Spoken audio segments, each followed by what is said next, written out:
We want disco flash. Oh, look at that. So we're here to talk about, not Steve, LED lighting. Well, I'm doing it. But he's doing the LED lighting. So the studio has been slowly going through changes. We've talked before about LED lighting because I have that in our office area and things like that. And this stuff's actually pretty simple to do, very inexpensive. I'm going to leave all the links on Amazon where you can buy this type of lighting. Switch. Because it's fun. It's and really energy cool. efficient. Energy efficient. It hits all the key things. Now there's a couple different types. This is the 35s. I told you we'd forget. I know. 3528. 3528, and it's referring to the size of the LED lights on there. But the other thing about the 3528s, I don't like these at all. These were ordered on accident because we were trying different ones. And what these are is different LEDs that kind of blend together versus these LEDs that are a single LED that can do all the colors. Well, technically one LED can't do all the colors. They're just so close together you can't distinguish the difference between the colors. These have 3 different colors, blue, white, or blue, red, and green. These have all the same colors per, and that's why they're 50-50. They're 50 millimeter by 50 millimeter, so they actually put all 3 diodes in one piece. Yes. So then when you mix them together, and you're going to see them light up here in a second, you'll see that they actually look great. Will this one plug into here? Yeah. I need that. Yeah, just pull it out of there. They pull out. Oh, okay. They're just little connectors. Here, just grab a new one. Yeah, they're stuck. Also, don't put things in your mouth. Make sure it's unplugged before you put it in your mouth. And you can see that these can produce colors, and it's got, where's the remote? This is purple on these versus those. Yeah. I mean, it's trying to blend them. You get the idea. And from a distance, these ones might work, and you might believe that it's purple, but these definitely way better. The only benefit is when you do like a jump, these get a chase effect where the lights go around the strip. Right. And they make chase lights. These are not those. Yeah. It just happens to do the effect because it's going to the next LED on there. But the other things we're going to talk about here, and we'll show you these closer in detail, these are diffusers. So that's actually the difference you see on the lights between this end, and what's on the wall over here is the diffusers. So we're going to close up all this in just a second, but this kind of give you the big overview of how the project goes together as we're assembling it right now and trimming it right now. Yeah, gotta switch it. And we're going to show you how to trim these lights because there's a method by which you go about for trimming them and how they go together with these little pins that I shouldn't have stuck in my mouth. So all the lights are put up behind us, and let's talk about how these lights work and what you need to get. Now I'll leave the links below to all the things you need to purchase, which these things are pretty expensive, but I'm going to talk about how the little connectors go together so you can get started on your DIY light project here. So this is a piece left over from us putting it on there, and it's all glowy and cool looking. And it's not very warm, so if you're wondering how warm they get, warm to the touch, feels good on the fingers, not hot. They are sticky backed, so we can peel off the stickiness on the back, and I won't peel this one off because we might use it again. And from there you can stick it on things. Now we put them in the diffusers, I'm going to talk about these in a second, but obviously they look a lot better in a diffuser, and that's what's on the wall behind me is you're just seeing them diffuse through this. Now we'll start with the connectors here. Really, really simple stuff here. So the connector is these little pins, and there's just an arrow on there. So we have, by default, it's got a female connector. This is the male joiner, these little things here, and you buy little bags of them online. These are, I don't remember how much, but relatively expensive and price subject to change, but I'm talking like a few dollars. This entire lighting project for our office was maybe in the $100 range to put all these different LEDs up and have leftovers. So it's not going to break the bank. It makes it for some fun DIY here without being too expensive versus some of the prefab things get pricey. So you put these in and voila, we have a really simple connector. Now the connector on the controller. You need a controller for it. So the controller, and you line up the pins. Oops, and you gotta push them in. When you line the pins up, there's 2 little arrows that point towards each other. Those 2 little arrows are the polarity alignment. If you get it upside down, the light won't come on. I've tested it, it doesn't damage anything.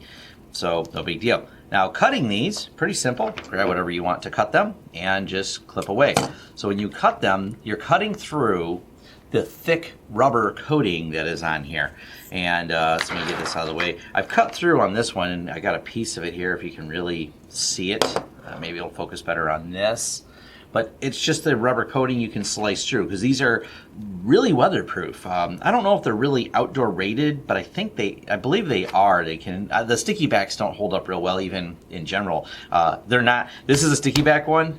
It's barely sticky enough to hold that. So if you are planning like to glue it to the bottom of something, expect to put some more adhesive on there, or come up with some little fasteners that hold it to whatever the object is, because the stickiness just doesn't do that good. It's kind of like almost enough to hold it there while you put something over it. But when you peel off that, you have the solder points. Now, one of the things you can do is come over here and solder them back together if you want with one of these adapters.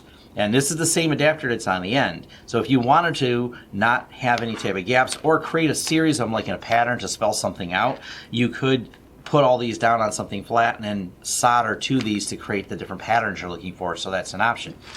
They also have these extension cables. Now these extension cables are easy enough just to extend where the lights are. So we just plug one end in here, and all of these have little arrows to make them really easy to line up. So there's that. Line the arrows up. And now we have an extension cable. Now that's what we actually use behind us, because the controllers, we didn't want them out. We put them in the cabinet that I have in the studio. I think you've seen the studio tour. So all the controllers are in there. And they're in there for a reason I'll actually show you here in a minute. So these are all the little connectors, pretty straightforward. Now let's talk about wattage. Each roll of 16.4 foot roll is 32 watts per roll. This is trimmed down because this is the extra left over from the other one. Each one does come with one of these ends already on it, so you can actually just daisy chain these together out of the box. No soldering, no nothing but a couple joiners or extensions depending on how you hook them up, and you can make this happen. And then you have the control box. Each control box can handle 72 watts. So this control box itself is rated to handle 72 watts. You can get two pretty easily on there without breaking it. So that'd be 64 watts, and you'd be just coming underneath. So one controller, this controller at least, the model on here, can handle that. Now they do make beefier controllers that can handle more. We went with a controller for each line of lights that are behind me, so we can actually control all three. If I widened up the view, you'd be able to see all three here in the studio, and you'd be able to control each one individually. Now, talk about control. First, these actually use a standard 12 volt power adapter, nothing special there. We got one of these triple things, and these triplers are the same ones they use for security cameras. We'll leave a link where we got those. But then comes the controller part. They're IR. Now, being IR is interesting because you can change the lights and the way they work by pointing it at it, and away we go. We get different colors. We got programmable colors where you can just use the up and down arrows to adjust the colors. But something we found really entertaining, and also the reason the controllers are in the box over there, is watch this. TV remote, volume. I'm actually changing the volume on our TV, and it also changes the lights. So it turns out that channel changing up and down changes it to blinky. And then if we touch the numbers on it, it goes to different patterns. So I'm fascinated that a TV remote, and this is a cheap Insignia TV that we have here, but the TV remote will actually make these do different things. This became a problem when we turned the TVs on and off. It doesn't happen to turn the lights on and off, but it made the lights back here go crazy. So we decided the controllers needed to be in a closed environment. So when we turn the TV on and adjust things, which is part of how we monitor the cameras, that this wouldn't be an issue. So, or just in general, accidental changing of it, because we want to. And it is actually funny, because me and Marvin, one of the first times we put the lights up, we didn't even think about it being on flashing or how it got there. I'm like, no, I took the remote and I did this. And when we turned the TV on to do this filming, we like, wow, it actually goes through and the remote works to change it. So that's kind of interesting. Now these lights allow you to do all kinds of fun, creative things with them, because they are so, I like this, can wear it as a tie. But they're really flexible. Bending them is not going to break them, so you can bend them, as long as you're not bending them at the LEDs that are under here. you can bend them really far. So you can see that bending them does not cause any breakage with them. Get it under the, hold on, get all this out of the way. So here I'm bending at pretty much a right angle, and the light still works. Let me get it all the way, see if it'll break. This is our extra one. Nope.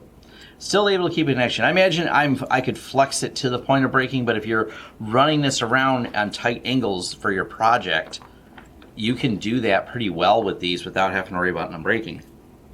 Cutting them, real easy. Just use a pair of, snips and snip them. No big deal there. Not hard to cut. Matter of fact, we were cutting these with scissors because this was in the other room and the scissors were handy. Now, let's talk about the diffusers now. This is a diffuser kit. We'll leave a link below for this. This is a angled one. So this is a corner diffuser, and they come with this cool, they make a great noise too, by the way. So when you take them out of the diffuser or put them back in, I like that noise they make. We usually peel the sticky back off and just stick them in with the sticky back. Two here, but you can just do them like this and set them in. The downside, if you set them in like this, as they get closer versus further, you get that more diffused, less diffused look. So you kind of want to sticky back them to the back of the diffuser. And the diffusers come in a couple different styles. So this is a leftover piece, which we just cut with a hacksaw because it was to measure the length and make sure it went through the length of the back behind me.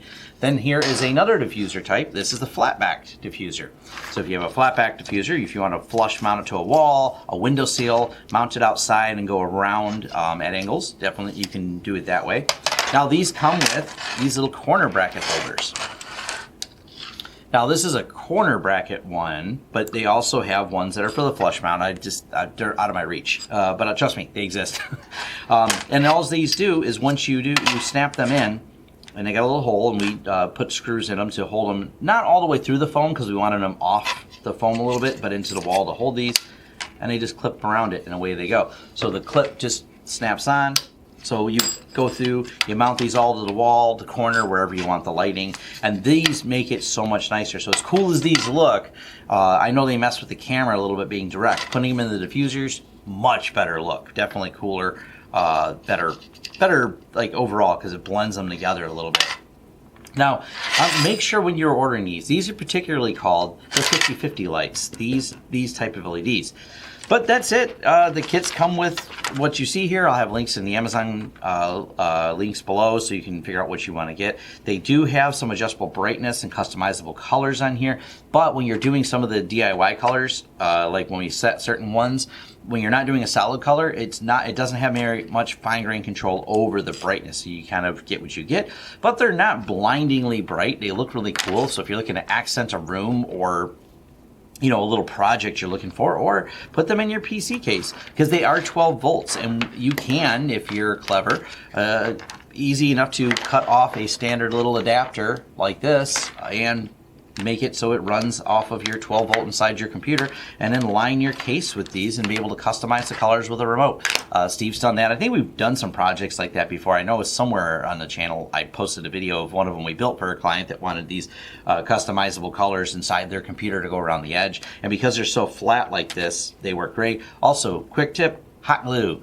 Easy way to adhere these without making a mess. So you put a little hot glue, peel off the sticky back, stick this to the hot glue. These, because they're rubber, almost like a hot glue feeling rubber on them, sticks great to them. And hot glue's, semi-translucent, so if you get a little over to the LED, it's not going to block the light or make it look too funny. So hopefully this was helpful if you're curious about DIY LED projects or how we did some of the ones that you've seen around the shop here. This is most of what we use, especially for the ones in the studio lights behind us, and for many future projects. I plan to colorize my office a little bit right now because all the LEDs in my office that I have are just white. I wouldn't mind throwing a little accent color under here because RGB looks cool, and it'll be the look how the 90s look was. Maybe this is our this is our 2018 look, is the LED lighting and all future, what we think is future looking, the way that 90s people thought the swoosh things that are on solo cups are cool. All right, thanks for watching. Hope you liked the content here. Like and subscribe and all that fun stuff. If you have comments, questions, leave them below. Thanks.